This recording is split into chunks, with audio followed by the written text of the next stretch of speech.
I was going to ask if you climbed up the outside of the bus, which would be even more impressive. Cormac, what was the view like up there? Because it looked like you were pretty high up. I mean, did you get up there and be like, eee? No, it was a great view. I'm not afraid of heights. It was cool to see everybody out there. We have the best fans in the world. I mean, what a tradition to go out and storm Franklin, and just to have the whole team out there was so fun, and yeah, it was a great memory. But listen, we're on to the next one, and that's a big thing for us tonight, was coming out and making sure we were hungry and playing a very important game against a really good team. Florida State's tough to play against, and I'm really proud of the way we responded, especially after a big win, to come out and be as hungry as we were tonight. I was going to ask you about that one, Cormac. It didn't look like there was much complacency or letdown or anything like that from you guys today. Is that what you kind of made of it? Yeah, there's no room for that in March. That's how you end up going home. And the theme for us is to always be hungry and to never be satisfied. We always know there's more to be done. And so I'm proud of the way we came out tonight and battled. Who pushes that mantra? Was that the coach? Is it from Armando, RJ? Is it collective? Like, where does that it starts with Coach Davis. He's been saying that for the whole year. But it's shared through everybody. Everybody in this locker room understands that, and that's one of the special things about this group, is we're on the same page, and it's a good place to be, especially coming down the stretch. Did you notice anything different about how Florida State was guarding you today, based on what happened last game? Yeah, I mean their defensive scheme is always to be disruptive. They switch 1 through 5. I don't think it was anything in particular. They were closing out, obviously, to me, RJ, Harrison, with energy, because we can shoot the ball, but nothing too different. When you see Elliott diving on the floor for those couple of loose balls in the first half, how much does that fire you up as a teammate just to see? He changed the game for us. I mean, he had an unbelievable game for so many reasons, but his energy to come in and do that as a freshman, in his first ACC tournament, that's really special stuff. And I don't know if a lot of people will remember that, but his energy, the way he pushes in transition, his pace, obviously he's such a talented finisher. His passing. Ross, so, I got it. Tore his leg sleeves. Yeah, he did. He's a competitor, and that's why we love him. That's why he fits in here. We have a group of guys who are really competitive and bring the energy.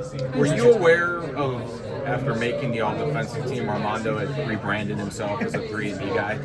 Hey man, he deserves it. He deserves it because his defense. I'm so glad he got recognition. His defense has been tremendous this year. He's been underrated in that department for a long time, and I think it's great that he's getting the recognition. I was asking in the context of, this also felt like an old school elbows and banging and layups and rebounding Armando Bacon game. Yeah. Without any of them. Yeah, I mean, he was tremendous again. Like, he's so physical, especially like you're playing against a team full of guys that are his size or bigger. And he's still the most dominant player on the court. And that's no surprise to us, but it's great to have a guy like that. He handles a lot of problems for us. You guys went 20-19 with 8 minutes left in the half and you exploded. Did you sense in the later stages of that run toward the end of the half that maybe that their will and spirit had sort of drained some during that stretch? I think so. I think we did a good job of going on a run and then keeping that pressure. We never really let them creep too far back into it, which that was an emphasis for us, was keeping our foot on the gas and making sure we handled business. It looked like that was a 4-phase run. Offensively, you guys were getting the shots you wanted. Defensively, you totally clamped down. You were crushing it on the boards. And then you guys were on a tear getting fast break. Was that maybe as well as you guys have played that stretch in a while? Yeah, I mean, that's usually how things work in basketball. Is like one area is good, it usually helps the other. That's just how you build a run. Like if you were to break down the anatomy of a run, it's you got to get a stop first, and you got to get a rebound. Usually then you're in transition, so it's harder for them to guard you. Then you get a bucket, so then they're deflated, and you get another stop, and there you go. Yeah, that's why I was asking about their spirit. You guys scored 22 straight fast break points after starting at that 8-minute mark. What got you all those runouts? Was it the rebounding? Was it the steals?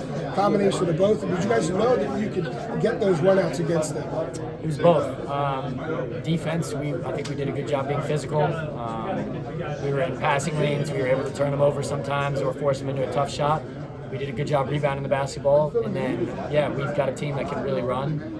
We've emphasized that all year, and so once you get that stop, we're gone and we're out. Cormac, I know that I understand that sometimes you don't like to let us all the way in behind the curtain, but I thought it was interesting hearing talking to Elliot today, and I know you've done that throughout the season. Like, could you just share like some of maybe the advice? What are you telling him when you got your arm around him, in the huddles and stuff like that? Because it looks like you're imparting some wisdom. Yeah, I mean, Elliot, first of all, Elliot is like so mature beyond his years.